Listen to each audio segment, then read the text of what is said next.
on the ships. The Air Force is gone. Everything's gone. The missiles are down to a trickle. The drones are down to probably 25%, and they'll soon be down to nothing. We'll have where they manufactured the drones are under fire as we speak. They're being hit. So the rest is going to be a determination as to my attitude, along with the people in the Trump administration, what we want to do. Thank you. Yeah, please. Can I ask you, you mentioned you were going to waive certain additional oil waivers or sanctions. Can you talk a little bit more about that and address in particular? Well, we're looking to keep the oil prices down. We went artificially up because of this excursion into a very positive thing. I mean, this was an excursion, but I don't think anybody thought we were going to be this quickly successful. This was a military success, the likes of which people haven't seen. We have the best military. We have the best equipment. We have, I believe, the best generals. We have the best. And this went very quickly. We talked about that with President Putin. He was very impressed with what he saw because nobody's ever seen anything quite like it. You know, Iran was a very powerful military country with all of the missiles. Now, you had the double attack. You had the original attack with us and Israel, and that knocked them for a loop. Then you had the B-2 bombers, which took out their nuclear capability, and they would have had a nuclear weapon within 2 weeks to 4 weeks. And they would have used it long before this press conference. And we might have had a much different press conference if we had a press conference at all. We've had is truly unprecedented. You said you've told your congressional colleagues that you will not sign any piece of legislation until the Save America Act is passed. Does that include the confirmation of Senator Mullen as your next DHS secretary? Does that mean a DHS funding bill? And Senator Thune said today it's not a matter of whether or not your Republican colleagues agree with the policy. It's about changing the process. In other words, getting rid of the filibuster to get there. So in order to get it, you're going to need Democrat votes. And what we're saying is the Save America, not the SAVE Act, which nobody knew what it was, the Save America Act, the Save America Act. And that's voter ID. We want voter ID. When a voter, we want to be able to see a picture of the voter. We want to be able to see that the voter is legitimate. We want, very importantly, confirmation that this voter is a citizen of the United States of America. And we want no mail-in ballot scams. So we have exceptions for the military, for sick, for disabled, and for people that are away, business trips or whatever. Even vacations will be very liberal in that. We've added two things to it: no men and women's sports and no transgender mutilization of our children. We don't want it's mutilization of our children, and we don't want that. So we added those two things. That's the 5 points. We have 5 very good points. It polls at 86% with Democrats. Think of that. The overall vote is 86%. With Republicans, it's 98%. And the only one opposed to it is a Democrat leadership because they cheat. They want to cheat. So we don't have a country, if we're going to have elections that are so corrupt and so dishonest like we've witnessed over the last period of time. You know, as an example, virtually nobody has nobody has a system of mail-in ballots like we have. No other country in the world. France went away from it. They all went, you know why? Because it's corrupt. And Jimmy Carter, when he had a commission, apparently dishonest. And it's turned out to be totally dishonest, so we're going to fight for it. Yeah. Thank you so much for taking our questions. Has Iran activated any sleeper cells inside the U.S.? There's reports that they have pressed that trigger button to activate those cells, at least abroad. Well, they've been trying for a long time. We've been very much on top of it. One of the things we have to do is get the Democrats to stop the Democrat shutdown, because, as you know, the apparatus that looks into that, Schumer and the Democrats have shut it down, which tells you they probably hate our country a lot. But the Democrats have to open that up.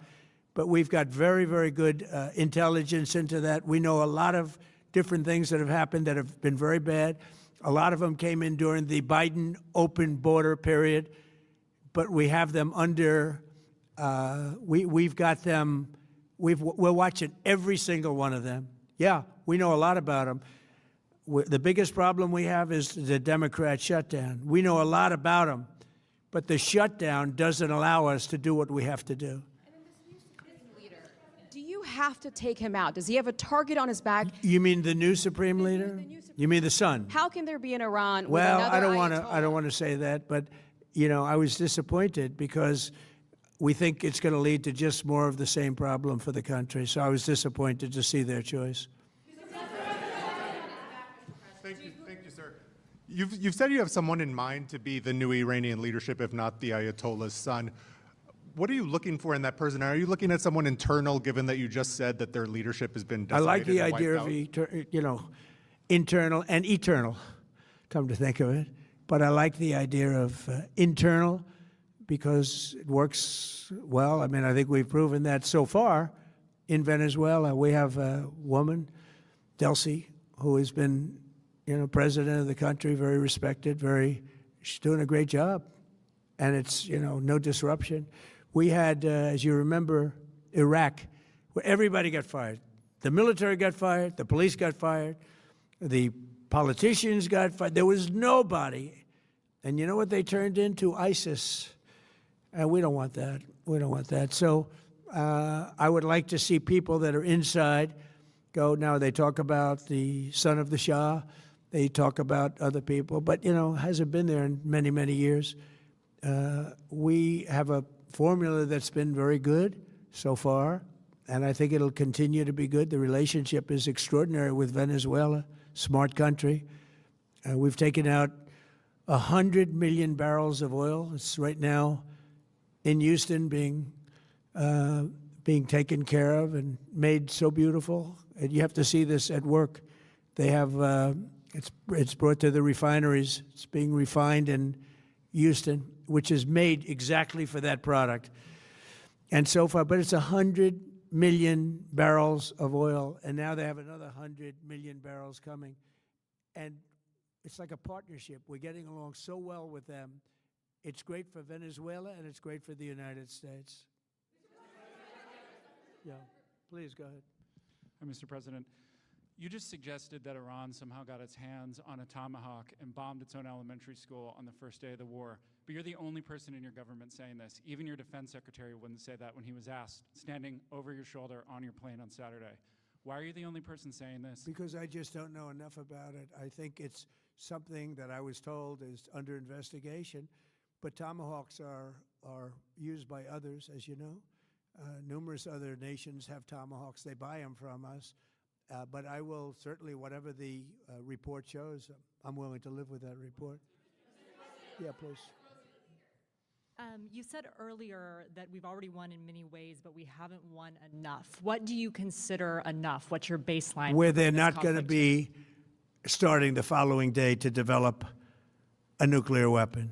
Where they'll look at that man and some other people from the administration and say, all right, we're not going to do it. They were not willing to say that. And when Steve called up and he said that to me, I said, well, here we go. Let's do it the hard way. But the hard way, I think, is probably the easy way. When basically I can see that they will no longer have any capacity whatsoever for a very long period of time of developing weaponry that could be used against the United States, Israel, or any of our allies. We have great allies in the Middle East, great countries that are allies. And they were staying out of it until they got hit. Someday they'll have to do a story. Why did he do that? Why did they do that? But they were going to hit them. If I didn't hit them first, they were going to hit our allies first. I believe, upon information and belief, but I believe that he was going to, they were going to take over the Middle East. They were looking to take over the Middle East. Now, had Operation Midnight Hammer not taken place, that was definite, because they would have had a nuclear weapon within a matter of weeks. But that took place. That was a setback. But look at the number of missiles they were able to buy and make over the last 6 months. And those missiles were aimed at various countries. And when you look at over 1,000 missiles shot at like UAE, they were looking to take over the Middle East. We got there first. We're lucky. I'll tell you what, the Middle East and those countries, very rich countries, are very lucky that I was president instead of somebody else. Mr. President, are there any points of disagreement between yourself and your vice president when it comes to U.S. action in Iran? I don't think so, no. No, we get along very well on this. He was, I would say, philosophically a little bit different than me. I think he was maybe less enthusiastic about going, but he was quite enthusiastic. But I felt it was something we had to do. I didn't feel we had a choice. If we didn't do it, they heard Kushner and Marco and Pete and everybody was involved. I felt that they were looking to tap us along before they hit, and I thought they were going to hit. And if they hit us first, that would have been a very bad thing. In the back, please, in the back.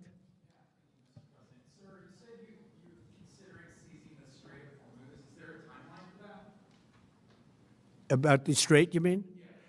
Yeah, well, I want to keep it open. I want to keep it good. You know, it doesn't pertain to us so much as it does to China. We're really helping China here and other countries because they get a lot of their energy from the Straits. But, hey, look, we have a good relationship with China. It's my honor to do it. Yeah. Supreme Leader, you have called him an unacceptable choice. So does he have a target on his back? And how can you say I don't want to say whether or not he does because that would be inappropriate. But, hey, look, I had a target on my back because, as you people wrote pretty well, they caught the assassin that was after me. So we just got them first. But they caught the assassin. They have him now in custody that was after me. So, you know, but people don't like to mention that, but they did catch him. And I'd like to congratulate our military, Secret Service, FBI, all of the people that worked on that, but they did. Yeah, please. The war is almost over, though. Go ahead. No, go ahead, please. Thank you, Mr. President. You promised the Iranian people you would help them, but it sounds Amazing population. It's amazing, smart, brilliant, energetic. They have a great, I'd love to help them, but they have to be in a system that allows them to be helped. And right now they're in a system that only allows failure. And I don't want that. And I want a system that's not going to be attacking us. We want a system that can lead to many years of peace. And if we can't have that, we might as well get it over with right now. Yeah, please. Thank you, Mr. President. As of today, there have been 8 U.S. military fatalities associated with the war in Iran. How many American deaths are you willing to have in this war? Well, as I said before, when you have conflict, it's been a very big 2 days, I have to say. And we'll be heading back to Washington, D.C. right after this. And I'd like to wish everyone a very good evening. And over the weekend, the United States military and the Israeli Defense Forces continued Operation Epic Fury very successfully. Over the past 9 days, we've carried out some of the most powerful and complex military strikes and maneuvers the world has ever seen. Now, you add that up to all of the other things, Midnight Hammer, getting rid of the nuclear threat from Iran, which was a big moment in history, in my opinion, and the great success we've had in Venezuela and all other places. Every place we've gone, we've had tremendous success. But while we're doing all of these things, we're achieving major strides toward completing our military objective. And some people could say they're pretty well complete. We've wiped every single force in Iran out very completely. Most of Iran's naval power has been sunk. It's on the bottom of the sea. It's almost 50 ships. I was just notified it's 51 ships. I didn't know they had that many. Didn't last very long. And these are fighting vessels. They're meant to fight, but they're not meant to fight against us. We continue to target Iran's drone and missile capabilities. Their drones are way down. Their drone manufacturing has been hit starting today. We know all of the places they manufacture the drones, and they're being hit one after another. Their missile capability is down to about 10%, maybe less. We're also hitting where they make missiles and where they deliver missiles. We've struck over 5,000 targets to date, some of them very major targets. and we've left some of the most important targets for later in case we need to do it. If we hit them, it's going to take many years for them to be rebuilt, having to do with electricity production and many other things. So we're not looking to do that if we don't have to. But they're the kind of things that are very easy to hit, but very devastating if they are hit. We are waiting to see what happens before we hit them.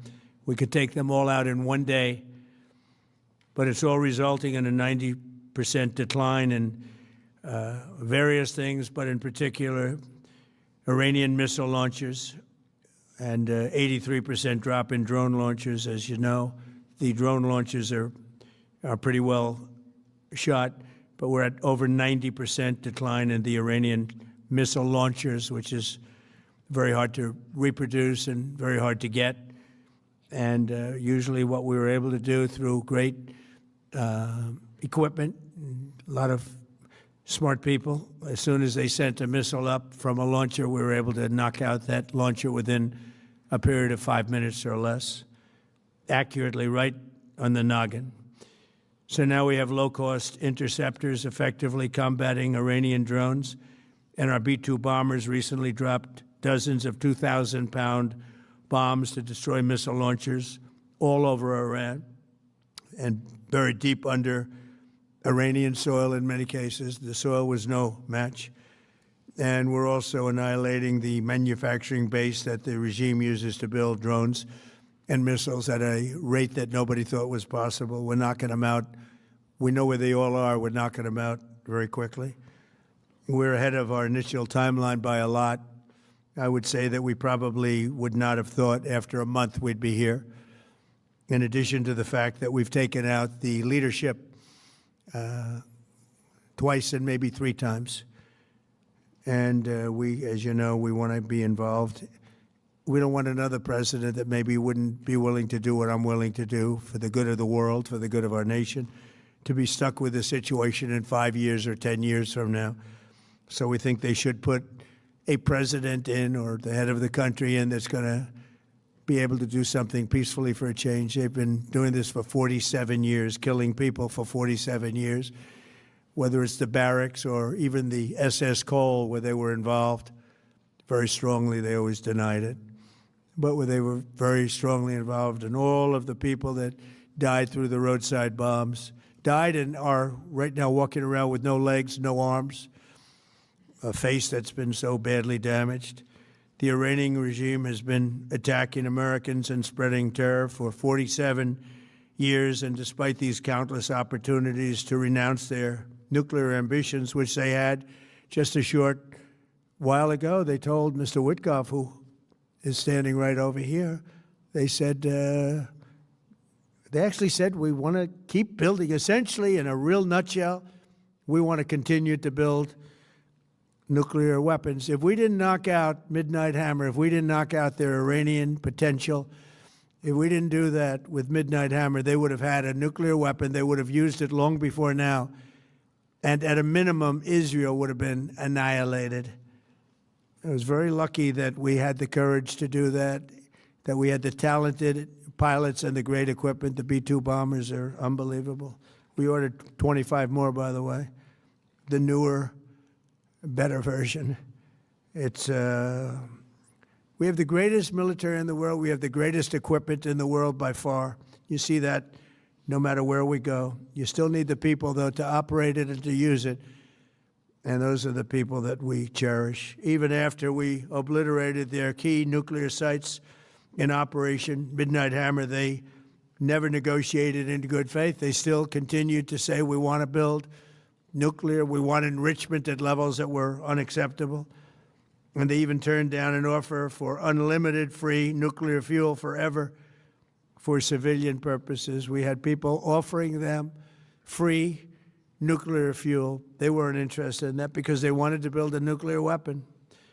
So instead, the regime was trying to reconstitute its weapons program at a different site. They couldn't go back to where they were, the 3 sites that we obliterated, but they were starting work at another site, a different site, different kind of a site, and that was protected by granite. They wanted it protected. Granite's pretty good, but they wanted it protected by a lot deeper. They wanted to go a lot deeper, and they started the process while rapidly building conventional ballistic missiles. They were going to do it all at the same time that threatened our overseas bases and soon could have reached even our homeland. The regime's intention was to use this exponentially growing ballistic missile threat to make it virtually impossible to prevent them from obtaining a nuclear weapon. So as you probably saw, they had a tremendous number of missiles, most of which have now been used or destroyed, and very unsuccessfully used, because we have been able, for the most part, to shoot them all down. What incredible technology. The Patriots have been unbelievable, and other things.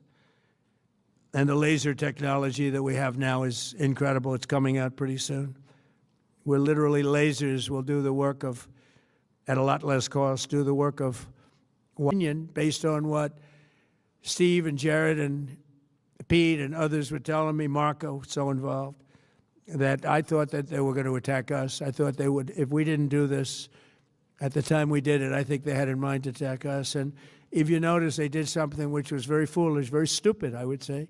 They attacked their neighbors. And their neighbors were largely neutral, or at least weren't going to be involved, and they got attacked. And it had the reverse effect. The neighbors came onto our side and started attacking them, and actually quite successfully. If you look at Saudi Arabia, you look at UAE, Qatar, and others, but they were strong and they were smart, but they got attacked. Nobody, when I first heard it, I said, no, somebody made a mistake. There was no mistake. UAE had over 1,000 missiles shot at it, knocked them almost all down. On the very first day I came down the escalator in 2015, I said, quote, I will stop Iran from getting nuclear weapons, and all I'm doing is keeping my promise. Think of that. That was in 2015. I said it. It was a threat then and a much bigger threat now, but no longer a threat, not for a long time anyway. We want to keep it that way. As we continue Operation Epic Fury, we're also focused on keeping energy and oil flowing to the world, and I will not allow a terrorist regime to hold the world hostage and attempt to stop the globe's oil supply. And if Iran does anything to do that, they'll get hit at a much, much harder level. I will take out those targets that were easy and that I mentioned just before. We'll take them out so quickly, they'll never be able to recover, ever. If they want to play that game, they better not play that game. In the long run, oil supplies will be dramatically more secure without the threat of Iranian ships, drones, missiles, nuclear menace, or anything. So the Strait of Hormuz is going to remain safe. We have a lot of Navy ships there. We have the best equipment in the world, inspecting for mines. Again, most of their ships are down at the bottom of the sea, but we will hit them so hard that it will not be possible for them or anybody else helping them to ever recover that section of the world if they do anything. In recent years, the regime and its terror proxies have launched attacks on hundreds of commercial vessels. We're putting an end to all of this threat once and for all, and the result will be lower oil prices, oil and gas prices for American families. We've done that. We've done it. We brought it very low. This was just an excursion into something that had to be done. We're getting very close to finishing that, too. In the meantime, during this brief disruption, the United States is offering political risk insurance to any tankers operating in the Gulf. So we're putting up risk insurance. We'll perhaps go alongside of them for protection. We don't think it'll be necessary if it is. And if they do anything, the price will be incalculable. It will be so great that they will have wished they never did it, because you have to keep the straits flowing. With all of that, it affects other countries much more than it does the United States. It doesn't really affect us. We have so much oil. We have tremendous oil and gas, much more than we need. We have Venezuela now as our new partner, great partner. They've worked out so wonderful. We're working with the administration, the president, and it's a massive source of oil, gas, everything. but we're in a very good position, but very unfair to other parts of the world, like China as an example. I mean, we're doing this for the other parts of the world, including countries like China. They get a lot of their oil through the straits. So we're doing this. We have a very good relationship with President Xi in China. I'm going there in a short period of time, and we're protecting the world from what these lunatics are trying to do.